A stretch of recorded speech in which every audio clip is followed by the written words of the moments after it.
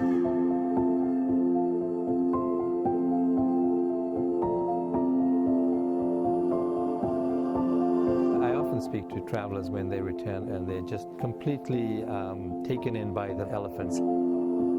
It's something that they come away with a very deep emotional feeling.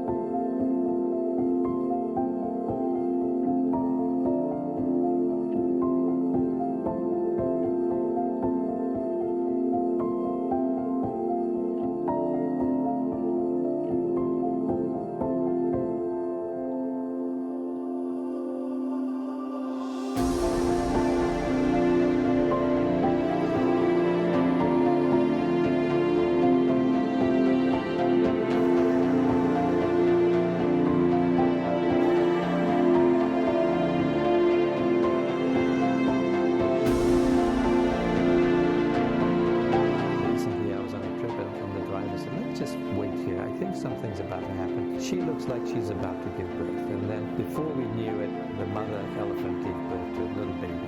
And that's something you don't really see very frequently. Those are very powerful emotions that go into making this a very, very rich tapestry of a vacation for so many people.